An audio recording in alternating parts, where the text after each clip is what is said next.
Bonjour, bienvenue dans ce podcast de l'investisseur français où je vais vous parler de la société Gap. Alors Gap, c'est une société qu'on a déjà eu en portefeuille, un investissement qui avait d'ailleurs bien fonctionné pour certains, je crois que c'était en 2016 qu'on l'avait fait, je ne vais pas chercher la date exacte. Donc Gap, c'est une société qu'on connaît, qu'on a en watchlist depuis, je sais pas, 10-15 ans, un truc comme ça. Voilà, j'ai pas envie de chercher les détails. C'est une société retail qui est plutôt bonne dans l'ensemble, mais il y a quelques problèmes qui sont livrés avec, parce qu'il y a trois divisions. Il y a Old Navy qui constitue l'essentiel de la valeur de Gap, qui est une société en légère croissance et solide, avec des très bons retours sur capitaux investis et de très bons ROE. Puis après, il y a Gap et Banana Republic où on peut pas en dire autant et je vais pas rentrer dans les détails, on est dans un podcast et c'est pas très intéressant. Alors à un moment, il était question de faire un spin-off de Gap et, Gap et Banana Republic pour que Old Navy soit coté séparément et Gap et Banana Republic soient cotés à part. Mais ce spin-off a été annulé, donc malheureusement, il y a deux business qui sont... alors Gap est moyen, Banana Republic est pour l'instant un peu médiocre, qui sont un peu en redressement, on va dire. Alors il faut redresser un peu les deux, qui diluent la qualité de Old Navy. Bon, si on faisait une somme des parties, de toute façon, Gap, au cours actuel qui est dans les 16 dollars, c'est sous-évalué parce que Old Navy vaut plus que la market cap et confortablement plus. Voilà, si vous me demandez mon avis, si je devais valoriser Old Navy, à peu près, hein, on s'en fout du détail, ça serait quelque part entre 30 et 50 dollars, quoi. Vous voyez, je fais pas dans la précision. Mais là, avec Gap, on a quand même un petit problème. C'est que ils n'ont pas séparé Old Navy, justement. En tout cas, pour l'instant, ils ont annulé ce projet depuis quelques années. Et ça me pose un petit problème. Parce que d'un côté, on a Gap qui actuellement a un price to book de 2. Alors pour la société Gap, historiquement, c'est super faible. C'est-à-dire, historiquement, Gap, c'est une société qui a un return sur equity, donc un return sur la book value, sur la valeur comptable, qui est plutôt dans les 30-40%. Donc un retour qui est très élevé. Et donc si vous achetez, par exemple, c'est un exemple, 40% avec un price to book de 2, vous avez des chances de faire plus de 20% par an. Seulement le problème, c'est que là, il s'érode en fait. Et pour le faire revenir à un niveau d'essence, qu'il faudrait peut-être faire, c'est justement ce fameux spin-off de Gap et Banana Republic qui n'a pas été fait parce que là, sur les 12 derniers mois, on a un return en equity qui est dans les 20% à peu près. Voilà, si on normalise, là, on tourne quelque part sur les 3 dernières années en normalisant par rapport aux dépréciations d'actifs, hein, quelque part entre 10 et 20%. Donc là, 2 fois la book value pour un return en equity entre 10 et 20%. Bon, il y aurait une façon simple de monter ce return en equity que je viens de donner. C'est un peu gênant, c'est-à-dire, voilà, si vous êtes satisfait de faire 10% par an et vous êtes confiant dans le fait que Gap pourra maintenir ces retours-là à long terme, vous pouvez acheter actuellement des actions Gap, ça peut être pas mal. Ou si vous êtes confiant sur le fait que Gap va peut-être quand même penser à un moment à faire ce qu'il faut pour remonter son return on equity. Mais en fait, vous pouvez pas en être sûr. Alors du coup, cette fois-ci, ce que je vais faire, c'est que je vais pas acheter d'actions Gap comme on avait fait avant. Et voilà, on va passer notre tour. Mais peut-être que vous, du coup, vous aurez envie d'investiguer Gap, parce que c'est une société qui paye des dividendes, qui fait du rachat d'actions, qui savent allouer le capital quand même, hein, qui a beaucoup de qualités, notamment Old Navy. Et peut-être que certains d'entre vous seront intéressés par cette démarche type somme des parties. Mais bon, moi, je suis un peu fatigué de me prendre la tête. Ça fait 20 ans que je me prends la tête avec les investissements. Donc là, voilà, je préfère prendre ce qu'on a pris tout à l'heure avec 30% de return on equity qui est susceptible d'augmenter par achat d'actions mécaniquement à une fois la book value. Le rendement espéré, c'est 30% par an. Et bon, est-ce qu'on va les faire? Franchement, on n'en sait rien et on s'en fout. Vous voyez, on se prend beaucoup moins la tête. Donc là, cette fois, je passerai mon tour sur Gap. Et l'autre société donc, qu'on a en portefeuille elle a un return on equity ex-cash de 150% actuellement. Et on est très confiant qu'on peut le maintenir à plus de 100% par an parce que justement, c'est un business qui nécessite très très peu d'actifs pour tourner. Il suffit juste d'avoir quelques entrepôts bien situés. Voilà, et il n'y a rien d'autre à faire en fait pour continuer à faire tourner ce business. Et ce business va croître tout seul avec son marché, enfin en gagnant des parts de marché en fait, parce que le marché est en décroissance en fait. Mais comme c'est un marché qui est mort et où il n'y a pas d'innovation, comme c'est une société qui a une offre innovante justement parce qu'elle offre des produits de très grande qualité, dont la qualité augmente au cours du temps d'ailleurs à des prix planchers, c'est-à-dire parfois 60% moins cher que la concurrence. Donc c'est une très bonne offre. Et quand une offre est bonne, en fait, on prend des parts de marché assez facilement, surtout quand on utilise très peu d'actifs. Donc c'est un peu un investissement à la Sys Candies de Warren Buffett, mais sur un autre secteur. Voilà, ça rappelle le Nebraska Furniture Mart, en fait, pour être précis. Mais le Nebraska Furniture Mart avait une seule boutique.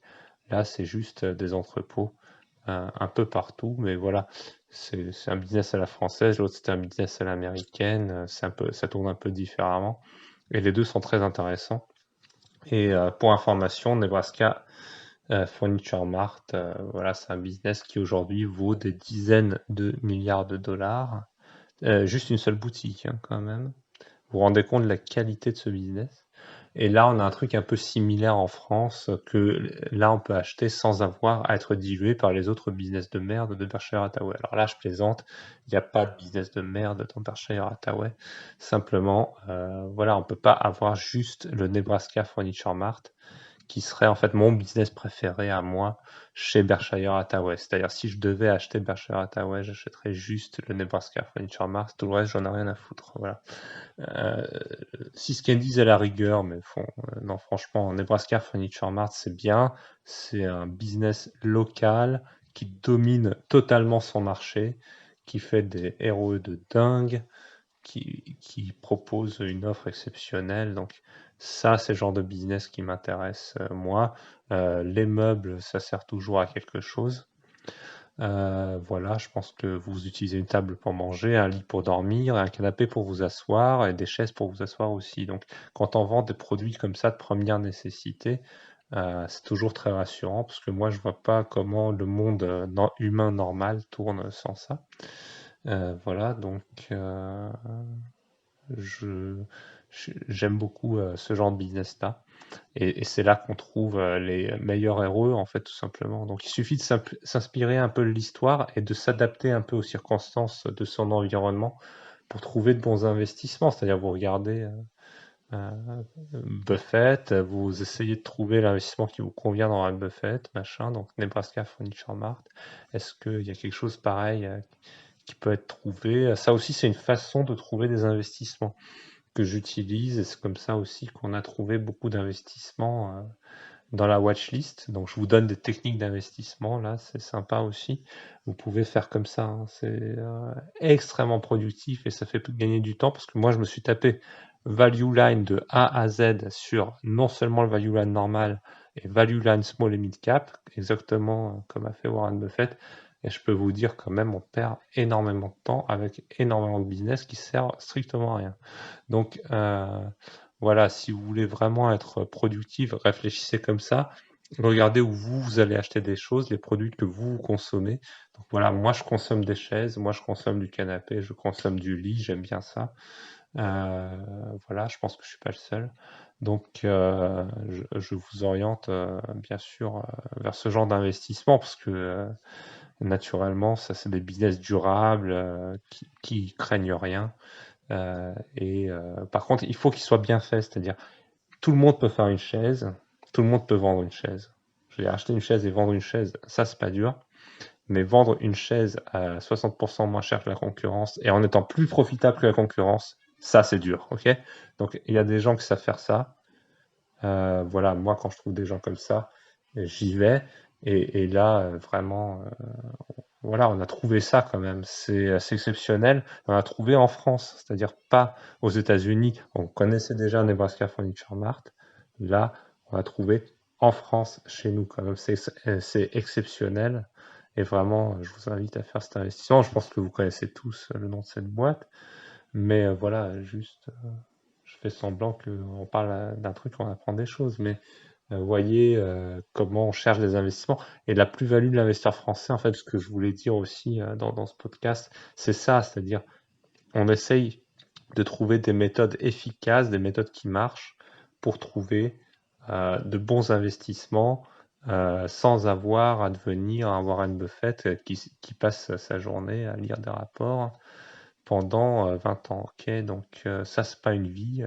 Je l'ai fait, donc excusez-moi, c'est pas une vie. En plus, vous découvrez plein de démarches. Je veux dire, le value investing, il y a plein de façons de faire du value investing. Vous vous prenez pour un mec intelligent qui fait des sommes de parties et vous prenez une paume de 1 million d'euros. Je peux vous garantir que ça calme. Voilà. Donc, moi, j'essaye voilà, d'être plus équilibré, plus efficace, de dérisquer à mort et en travaillant moins, tout ça en même temps. Donc, mais ça n'empêche pas de travailler, c'est on travaille plus efficacement de manière plus équilibrée et on ne cherche pas à être ni Benjamin Graham, ni Warren Buffett, en réalité même pas Arnold Vandenberg. Arnold Vandenberg, je veux dire, c'est mon idole en investissement, soyons clairs là-dessus, mais je cherche pas à être Arnold Vandenberg, je cherche à faire un truc qui a du sens pour moi, juste un truc normal, et je partage ça et je vous donne des petites recettes comme ça qui sont très très simples à appliquer et qui valent le coup. On a des cours d'analyse financière qui sont normaux aussi à l'investisseur français, c'est-à-dire si vous comprenez rien en vernis humaine et que vous faites des analyses avec des DCF, franchement peut-être ça peut valoir le coup d'aller chercher des techniques d'analyse qui sont rapides et efficaces. À l'investisseur français, on sait faire ça aussi. Voilà, on a appris à faire tout ça dans la foulée en faisant l'investisseur français en plus, hein, donc ça n'a pas servi à rien l'investisseur français. Donc oui, on a perdu de l'argent sur CIR, c'est arrivé, mais on a aussi gagné de l'argent autre part. Et en faisant justement tous ces tests, on a réussi à calibrer une démarche d'investissement qui est enfin un peu sensée, et où on peut avoir une vie équilibrée et normale, sans être un espèce de fou qui craint la surpopulation dans le monde. Voilà, j'ai pas envie d'être ça. Et j'ai pas envie d'être quelqu'un qui passe 20 heures sur 24 à lire des rapports. C'est pas mon objectif de vie. Voilà, j'aime bien, en fait, maintenant j'aime bien le business. C'est le business que j'aime, moi, c'est le business, pas l'investissement. Voilà.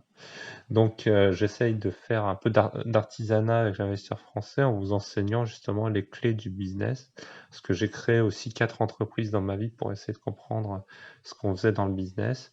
Et moi, mon truc, voilà, finalement, moi, ce que je préfère, c'est le petit business où on travaille entre gens intelligents, juste on fréquente des gens sympas.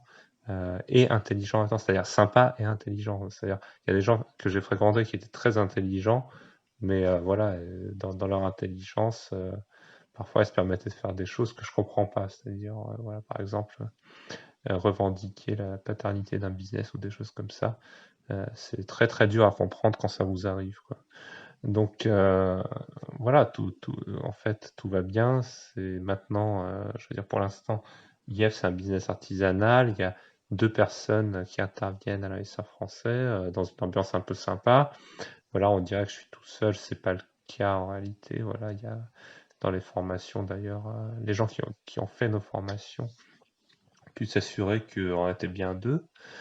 Voilà, donc vous voyez, pour l'instant c'est comme ça. Donc si vous soutenez évidemment les efforts de l'investisseur français, ben, nous aussi on va faire de notre mieux pour permettre qu'il y ait plus de services, hein, tout simplement, qu'il y ait plus de démarches d'investissement, qu'il y ait d'autres styles d'investissement que le mien.